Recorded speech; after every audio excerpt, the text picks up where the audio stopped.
Bonsoir à tous, il est 19h, voici les titres de votre journal. L'Algérie est élue à l'unanimité à la 67e session du Congrès général de l'Agence internationale de l'énergie atomique pour la période 2023-2025.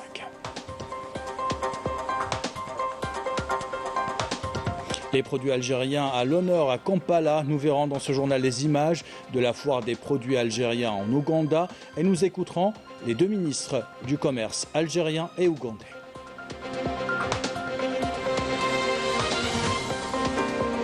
Le tourisme est-il en passe de devenir un secteur stratégique dans notre pays? Nous verrons dans le grand format de ce week-end les efforts déployés par l'État, l'intérêt des opérateurs étrangers pour l'Algérie, les potentialités d'un pays continent.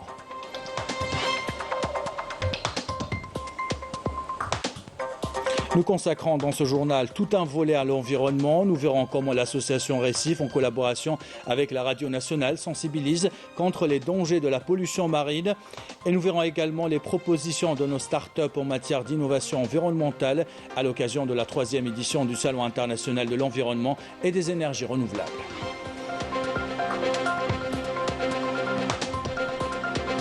Enfin, 29 ans après sa disparition, Cheb Hasni vit dans le cœur ou les cœurs de ses fans, véritable icône du rail, de la chanson sentimentale. Nous verrons à la fin de ce journal, nous revenons sur sa carrière artistique exceptionnelle.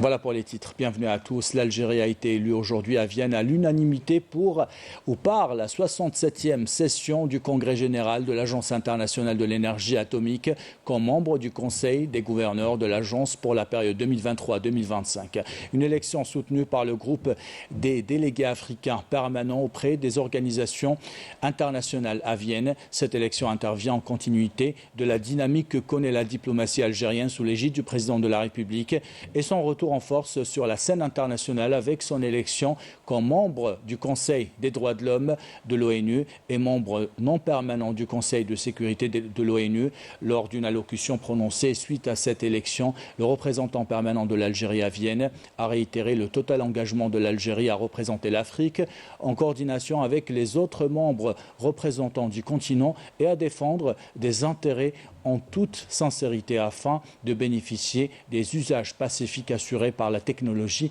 nucléaire de façon à répondre aux objectifs du développement durable.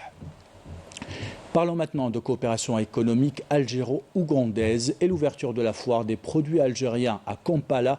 Une foire plutôt placée sous le thème « Les opportunités de la SLECAF pour le renforcement des relations commerciales bilatérales », un événement qui a drainé des dizaines d'hommes d'affaires algériens. Commentaire de Majda Jahmoun.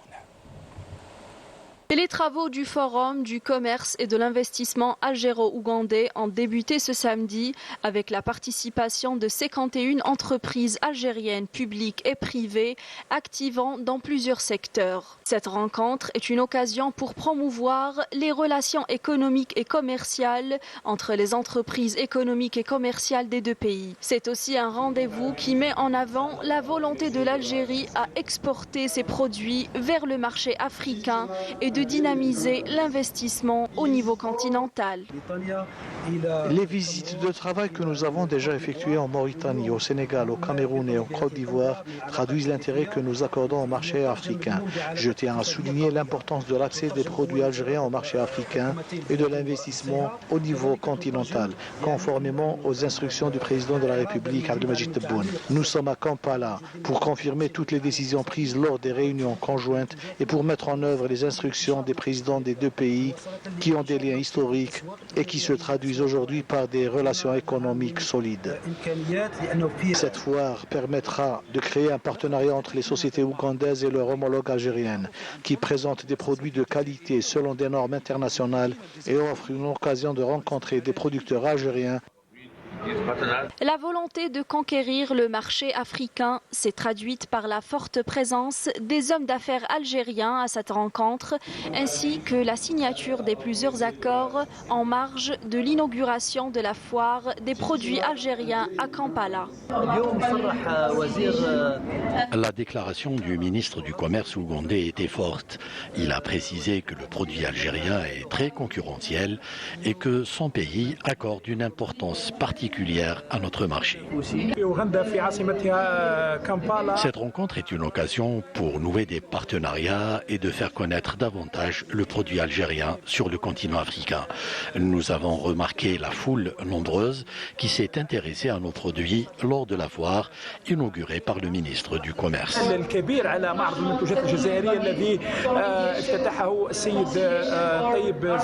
Les participants à cette rencontre qui se tient sous le thème « Les opportunités de la zone de libre-échange continentale africaine pour le renforcement des relations commerciales bilatérales » est susceptible de renforcer les relations algéro-ougandaises et encourager les échanges commerciaux et les investissements communs dans divers secteurs. Dans l'actualité de ce samedi, le ministre de la Communication, Mohamed Lageb, a procédé aujourd'hui à l'installation des membres du jury de la 9e édition du prix du président de la République du journaliste professionnel consacré cette année au thème de l'Algérie nouvelle et la problématique de la sécurité alimentaire et hydrique. L'Algérie nouvelle, renforcement des capacités et de la créativité de la jeunesse, la sécurité énergétique et ses dimensions géopolitiques. La cérémonie d'installation s'est déroulée en présence du directeur général de la communication à la présidence de la République, Kamel Sidi Saïd, du président de l'autorité de régulation de l'audiovisuel, ainsi que des directeurs des établissements médiatiques nationaux et dans le cadre de l'État. Je vous propose d'écouter sa déclaration.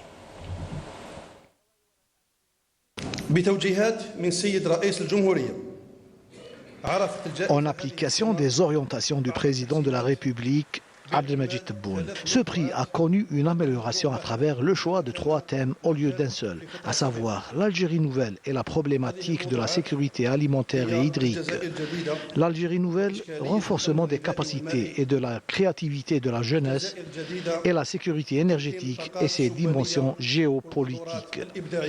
Le président Abdelmadjid Tebboune accorde un intérêt particulier à ces thèmes depuis son élection en tant que président de la République. J'estime que la diversité des thèmes est à même d'inciter les journalistes à participer massivement à ce concours.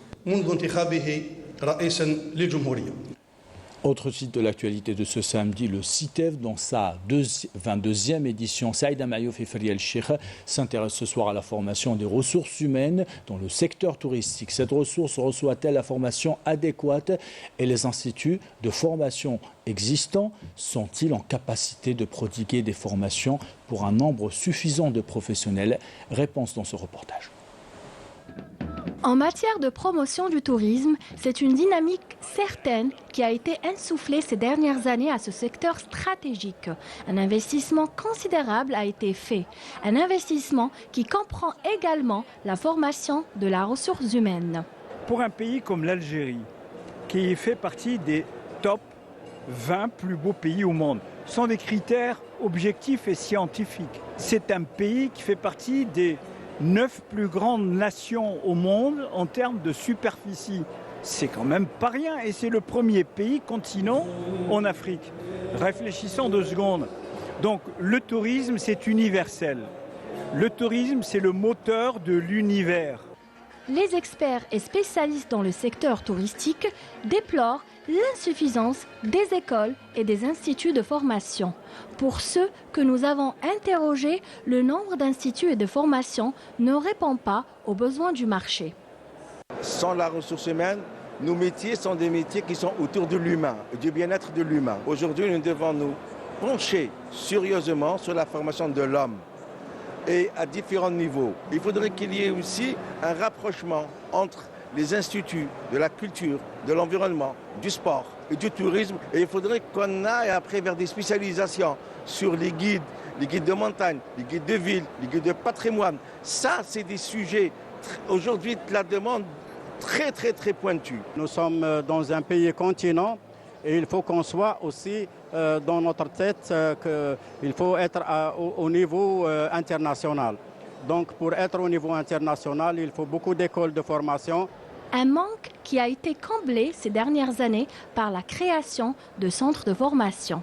L'objectif de la formation, madame, c'est d'introduire les agences de voyage dans le domaine du tourisme et apprendre les rouages du tourisme, tout ce qui concerne les contraintes et les objectifs du tourisme. Par le biais de la formation, on souhaite développer le secteur touristique en Algérie. Et on souhaiterait au futur, Inch'Allah, promouvoir le tourisme local par le biais des formations des guides touristiques et des agents commerciaux. La formation de la ressource humaine est considérée comme un maillot fort afin de booster le secteur touristique dans notre pays.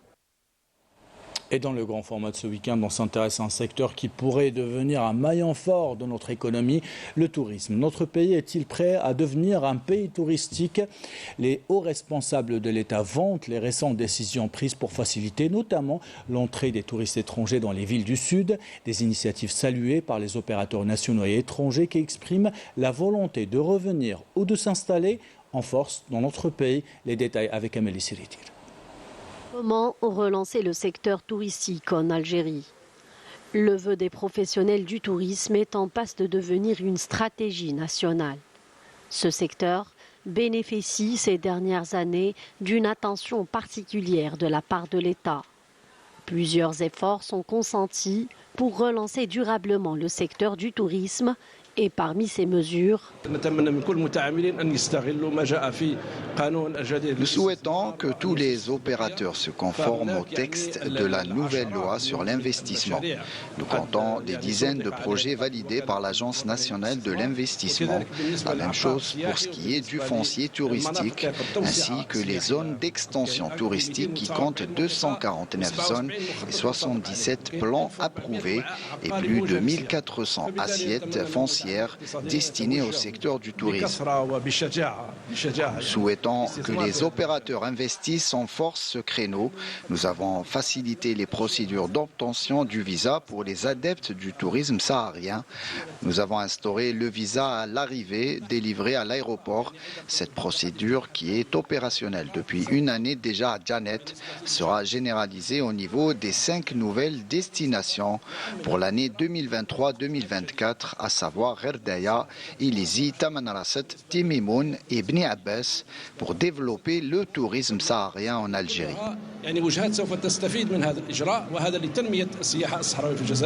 Médiatiser la destination Algérie. Les organisateurs de cette 22e édition du CITEV ont tenu à promouvoir les produits touristiques dans les médias étrangers.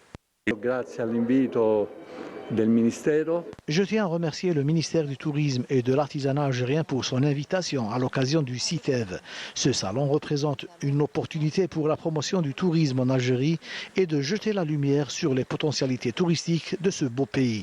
Hisser le tourisme algérien à un niveau concurrentiel pour lui garantir une place dans le marché international du tourisme, les opérateurs chinois et français manifestent leur intérêt. À Lyon, j'ai une agence de voyage et mes clients principaux sont asiatiques. J'en ai chinois, vietnamiennes et cambodgiens. À Lyon,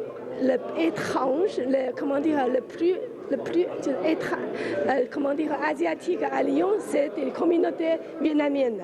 Et donc, j'ai les missions de vietnamienne parce que j'ai notre agence à côté de moi. Elle a dit, elle va venir. Voilà.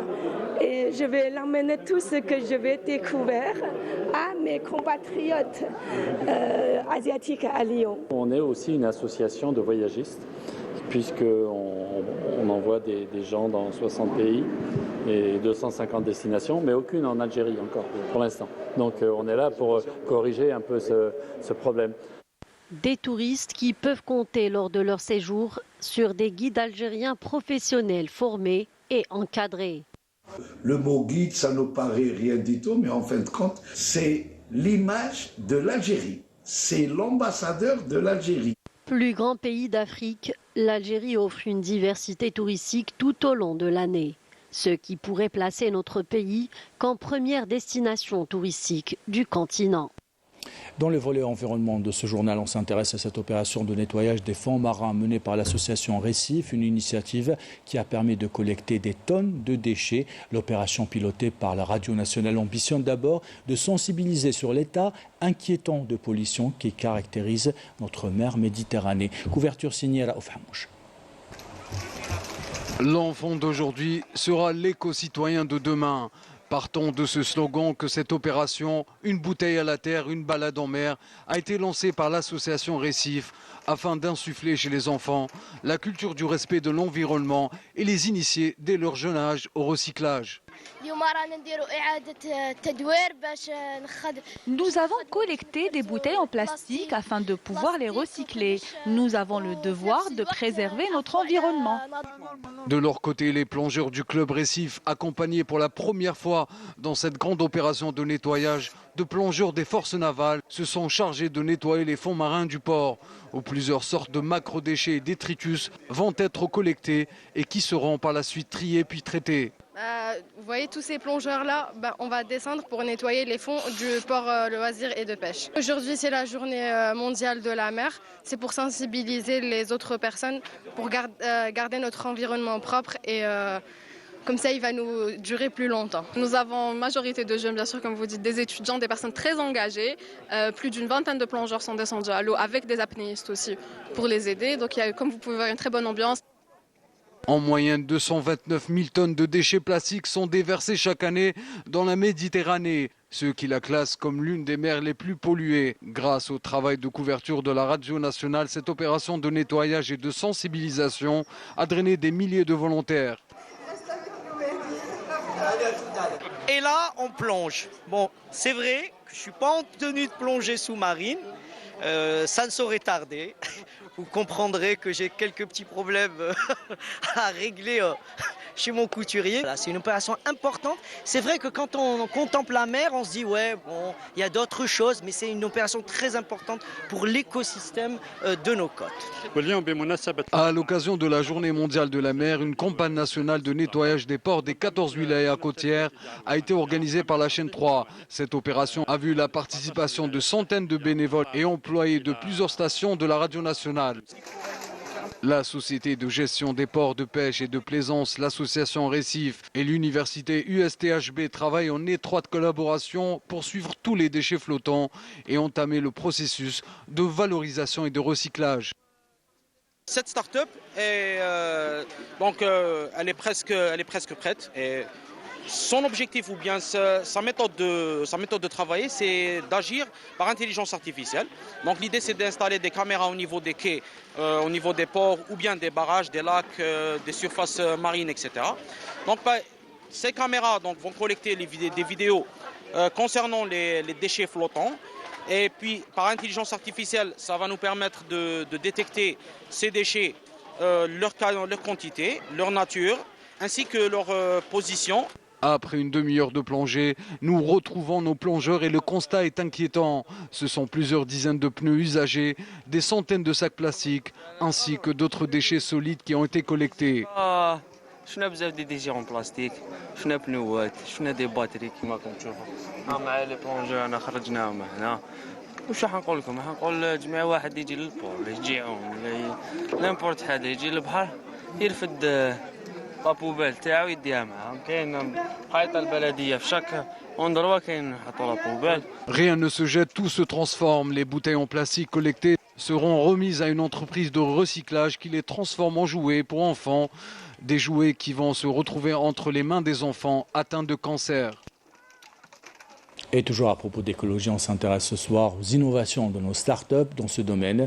En marge de la 3e édition du Salon international de l'environnement et des énergies renouvelables, Rina Lerari a rencontré une startup qui a développé un tuyau d'irrigation souterrain intelligent et une autre startup spécialisée dans le recyclage et qui a fait de l'installation des bacs de recyclage sa principale activité. Regardez.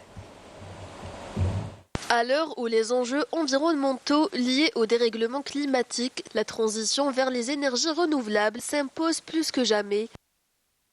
Dans ces stands, plusieurs startups proposent des solutions novatrices pour la préservation de notre planète, à l'instar de cette micro-entreprise qui a développé un tuyau d'irrigation souterrain offrant une solution durable pour les agriculteurs. Nous avons lancé notre entreprise cette année. Ce tuyau est fabriqué entièrement à partir de matériaux recyclés. Il permet non seulement une utilisation rationnelle de l'eau dans l'irrigation en l'apportant directement à la racine, mais assure également une croissance saine des cultures tout en réduisant les mauvaises herbes. Improve yields, crop yield and weed elimination. Spécialisé dans le tri et le recyclage, Revadex est devenu en 3 ans seulement leader dans son domaine grâce à son approche innovante. Notre service il comprend l'installation des bacs, ce que vous voyez là-bas derrière vous, et aussi l'accompagnement de l'entreprise. Et non seulement ça, mais on peut fournir des bilans quant à l'empreinte carbone et la quantité de déchets qui a été collectée de la part de l'entreprise cliente. Alors pour faciliter le geste de tri et le suivi de l'engagement environnemental de notre entreprise cliente, ce qu'on fait c'est quoi? C'est la digitalisation de la donnée. Éco-responsables et résolument engagées, ces entreprises révolutionnent le paysage énergétique en offrant des solutions pour un avenir plus proche et résilient face aux défis du dérèglement climatique. Et ces défis, justement, nous imposent de nouveaux paradigmes. L'eau devient de plus en plus rare et notre État a décidé de recourir au dessalement d'eau de mer pour approvisionner sa population en eau potable. Boumerdès, dont la population avoisine le 1 million d'habitants, compte sur la station de Cap Djennet, dont les travaux avancent à un bon rythme. Reportage Malik Derrahman, commentaire signé Majaj Ahmouna. Boumerdès, une wilaya dont la population dépasse les 800 000 habitants et qui s'étend sur une bande côtière de 107 km. C'est ici que l'on trouve l'un des projets les plus ambitieux de dessalement d'eau de mer à Cap Djennet. Il y a 3 mois, c'est à cela que ressemblait le chantier. Aujourd'hui, les travaux se déroulent à un rythme soutenu et prometteur. Nous avons entamé la réalisation des différentes infrastructures, à commencer par le réservoir d'eau et la décantation des matières en suspension, ainsi que le réservoir de filtration de sable.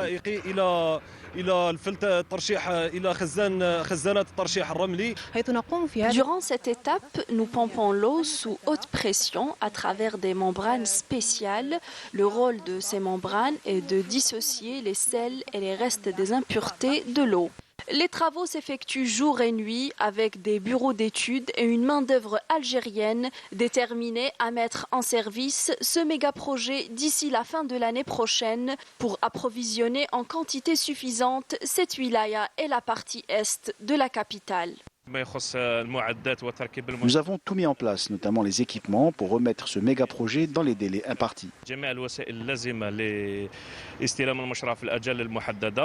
Une fois ce projet achevé, l'Algérie, avec les autres stations de dessalement, se positionnera comme étant le premier pays en Afrique en termes de dessalement d'eau de mer, avec une capacité totale estimée à 3,7 millions de mètres cubes jour. Cela permettra de renforcer l'approvisionnement en eau potable de 17% jusqu'à 42% d'ici la fin de l'année 2024. Le taux d'avancement du projet est considérablement avancé. Il en va de même pour son étude. Cela nous a permis d'une part d'entamer la phase de construction et d'autre part d'acquérir les équipements nécessaires. Le projet de dessalement d'eau de mer de Cap Djennet est l'un des projets phares sur lequel mise l'Algérie pour assurer sa sécurité hydrique.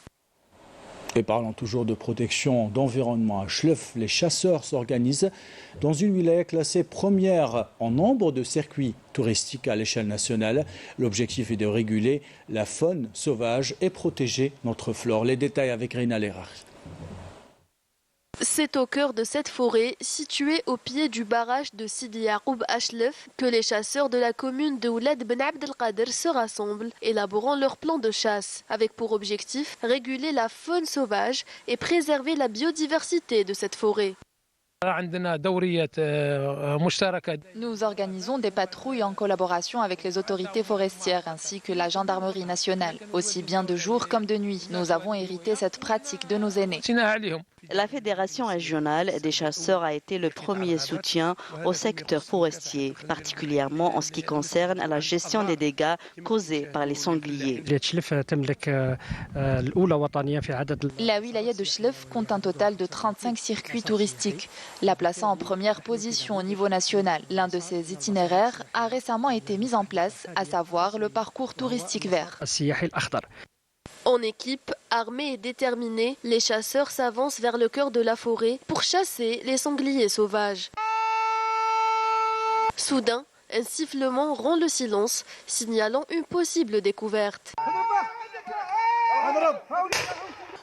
Nous aimons notre nature et voulons la protéger.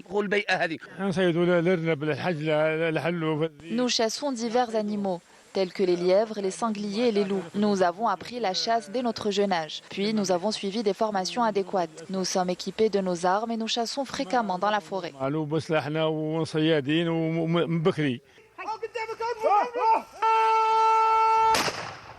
Dévoués envers la sécurité et la préservation de cette forêt, les chasseurs se mobilisent. Pour eux, la chasse est bien plus qu'une simple passion. C'est un engagement profond envers la sauvegarde de cet écosystème précieux. Voilà pour ce volet destiné à l'écologie et à l'environnement.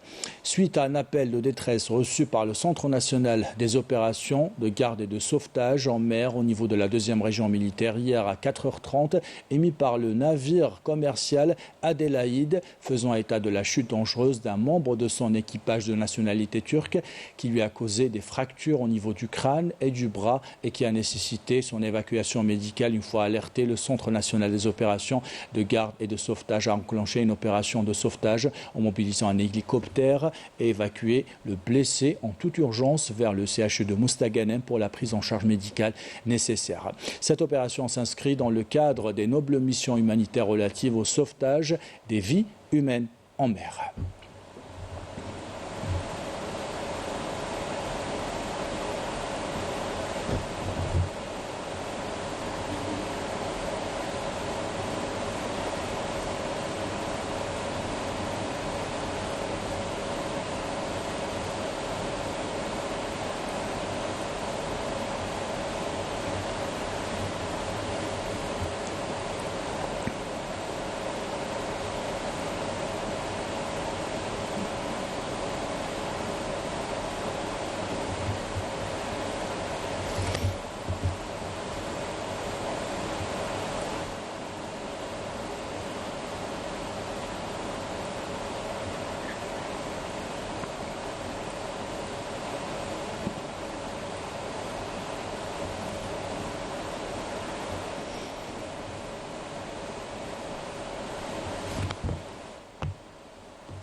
Voilà pour ces images de cette opération de sauvetage. Nous terminons ce journal avec le 29e anniversaire de la disparition du Cheb Hasni, un nom qui rime avec la beauté du verbe et les belles mélodies des chansons inoubliables.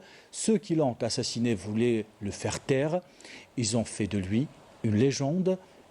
Ces chansons sont devenues éternelles. Nesrine Bensaïdi. Véritable success story, Cheb Hasni, ou le rossignol du rail sentimental, compte plus de 130 albums à son actif, 400 chansons et plusieurs tubes.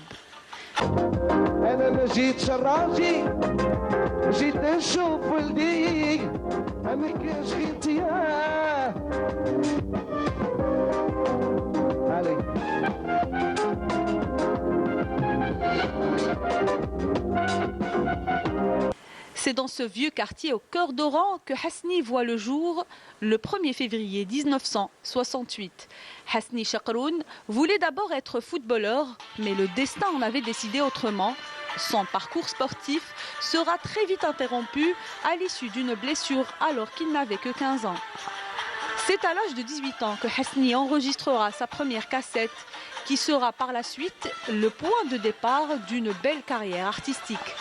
Ce jeune artiste à la voix hors norme a chanté l'amour, la liberté et l'espoir. Rien ni personne n'a pu stopper le phénomène Hasni, sauf son destin. Le 29 septembre 1994, Cheb Hasni poussera son dernier souffle. L'artiste est assassiné dans son quartier à l'âge de 26 ans, laissant derrière lui un public inconsolable. 29 ans après sa disparition, Hasni le rossignol continue de vivre à travers ses fans qui l'adulent toujours. Ces chansons ne cesseront jamais de raconter aux jeunes générations les plus belles histoires d'amour, d'amitié et d'espoir. Plusieurs d'entre elles ont été reprises par d'autres chanteurs. Et ainsi va l'actualité. C'est la fin de ce journal. L'équipe de la rédaction qui l'a préparé, l'équipe technique qui l'a réalisé vous remercie de l'avoir suivi. Merci pour votre fidélité. Belle soirée.